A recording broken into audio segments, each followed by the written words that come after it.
If you asked most Christians what God promised Abraham, they would probably say the land. Canaan, a piece of real estate in the Middle East, and you can see why. Genesis is full of land language.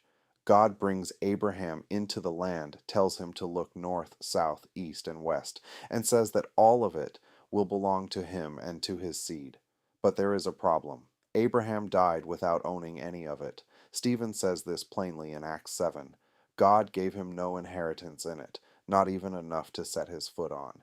And yet the New Testament does not present Abraham as a man whose faith came up short. It presents him as the model of faith, the father of all who believe. So what was Abraham actually looking for? That is what this section answers, and the answer changes how you read the whole Old Testament. Abraham was not merely waiting for a country, he was looking for a city, and the city turns out to be bound up with a person.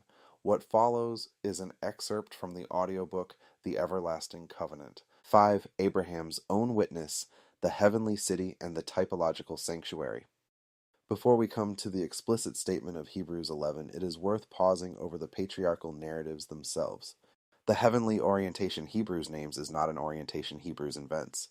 It is already present in Genesis, given to the fathers in 3 distinct reference points that the flat national earthly reading cannot account for.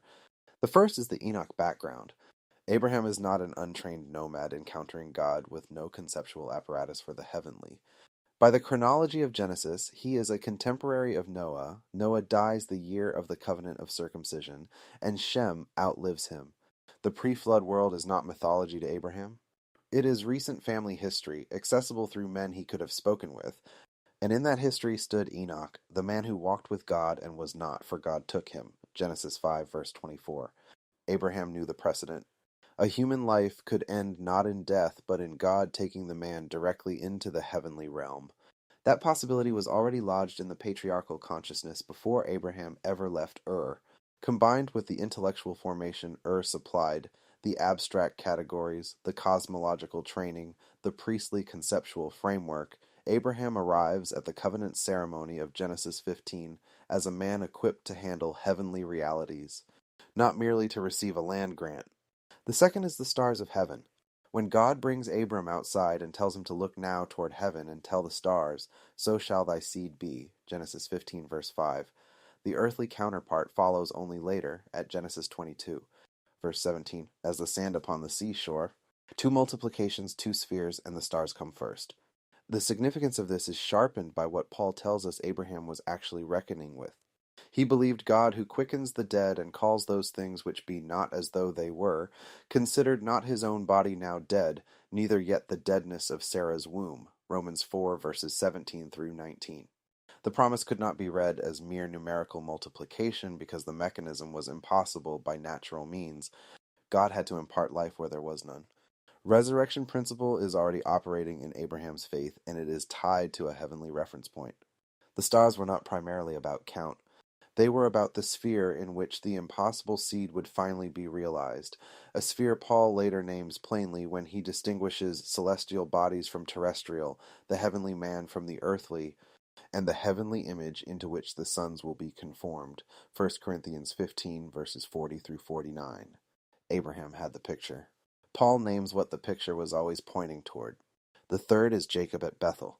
He sees a ladder set up on the earth with its top reaching to heaven, angels ascending and descending, and the Lord standing above it, Genesis 28, verses 12 through 13. He wakes and says, "This is none other but the house of God, and this is the gate of heaven," Genesis 28, verse 17.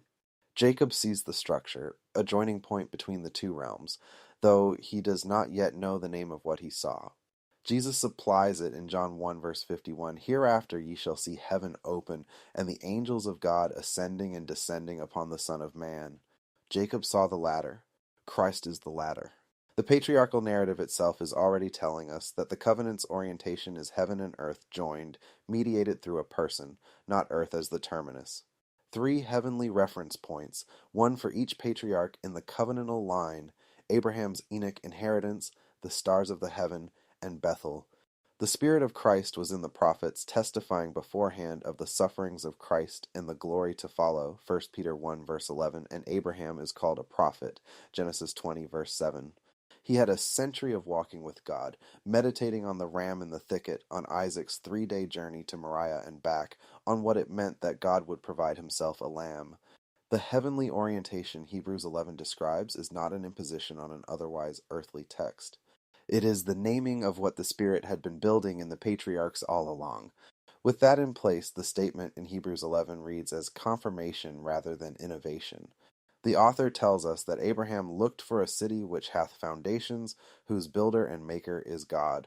Hebrews 11 verse 10. This is not a Pauline inference based on the structure of the covenant ceremony. It is a direct statement about the orientation of Abraham's own faith, what he was actually looking toward while he sojourned in the land the promise named.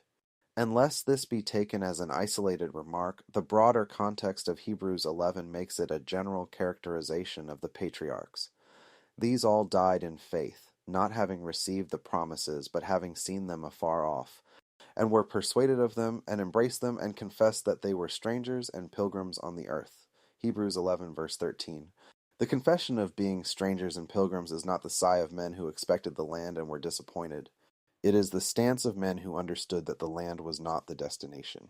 The author draws the conclusion explicitly. They desire a better country, that is, an heavenly, wherefore God is not ashamed to be called their God, for he hath prepared for them a city. Hebrews 11 verse 16.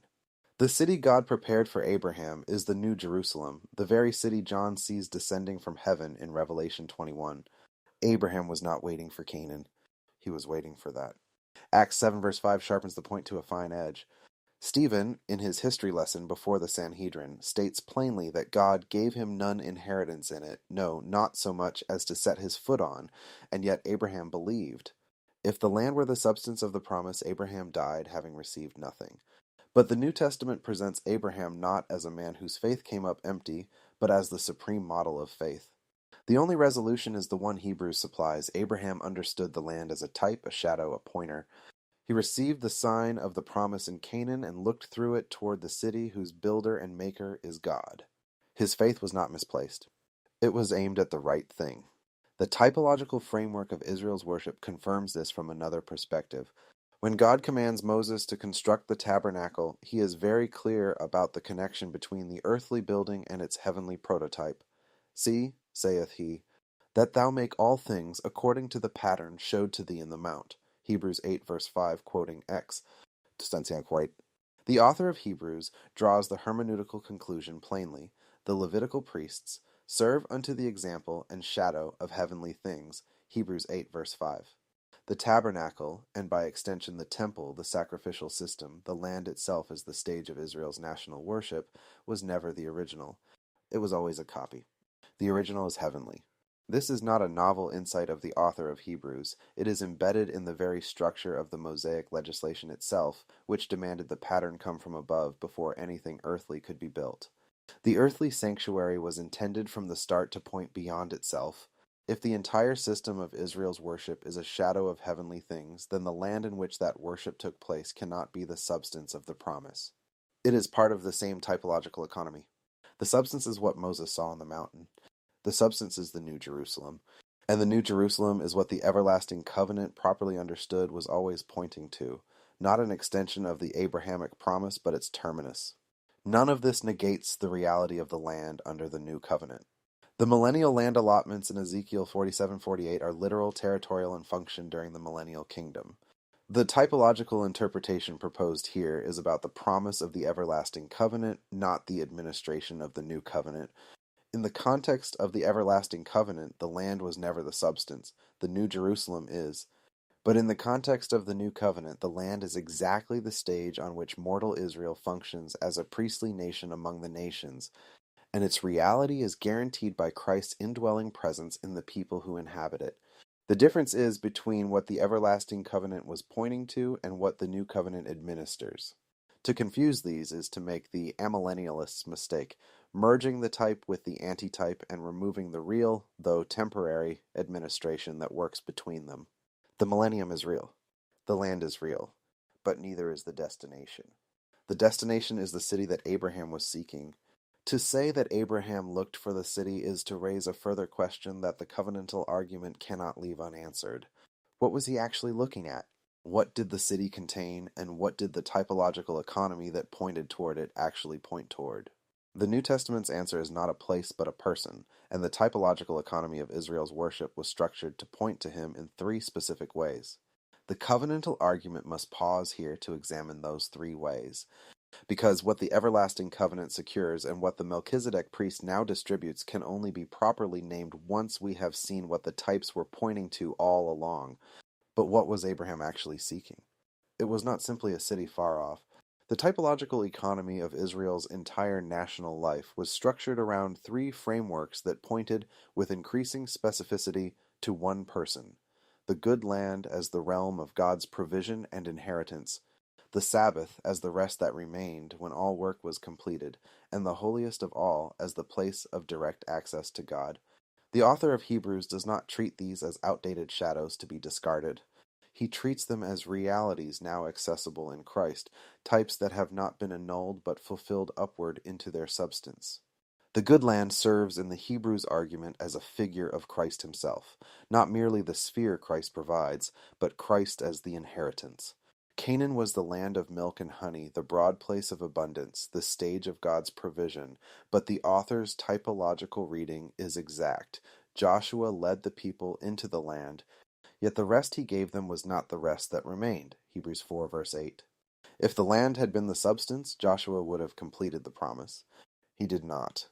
What he gave was a temporal, national administration of something whose reality is a person. Christ, our true Joshua, leads the many sons into glory, Hebrews 2 verse 10, and the glory is himself. Paul calls it the unsearchable riches of Christ, Ephesians 3 verse 8, and speaks of the riches of his grace lavished on us in the beloved, Ephesians 1 verses 7 through 8. The land, with its fruitfulness and abundance, was always a picture of who Christ is toward us, his kindness, his attributes, his virtues extended to us as the kindnesses of God in grace, Ephesians 2 verse 7. To be in Christ is not to be in a sphere Christ provides. It is to possess Christ himself as the inheritance. He is the land. The Sabbath points us to the same person from the perspective of the finished work. The Levitical priests stood, always standing, because their work was never finished. The sacrifices that could never take away sins, Hebrews 10 verse 11, had to be continually repeated, and the repetition itself was the admission that the problem was still there. Christ's position, in contrast to this endless toil, is conclusive. When he had offered one sacrifice for sins forever, sat down on the right hand of God, Hebrews 10 verse 12. The sitting down is not a trivial detail. It proclaims that the Sabbath has come, and in the Sabbath is Christ. The rest that remained for the people of God, Hebrews 4 verse 9, is not a day to be kept, but a person to be entered, Christ himself as our cessation from dead works, Hebrews 6 verse 1, 9, 14, from futility, from fear, from condemnation. The seventh day of Genesis had no evening, Genesis 2 verse 2. It was not a day that ended, because it was always pointing to the unending rest of the sun. To believe the gospel is to cease from our own works and enter that rest, Hebrews 4 verse 10, which is to say, to enter Christ and find in him the cessation of every striving the flesh could ever mount. Finally, the holiest of all consummates the typological identification. In the Mosaic economy, the way into the holiest was still not made manifest, Hebrews 9 verse 8. The veil was the covenantal expression of inaccessibility, a barrier between the holy God and a people whose sins had yet to be permanently dealt with. The high priest entered once a year alone with blood not his own, and returned. The pattern itself was the concession that something greater was needed. Christ, however, did not enter a sanctuary made with hands, but heaven itself, securing eternal redemption, Hebrews 9 verse 12.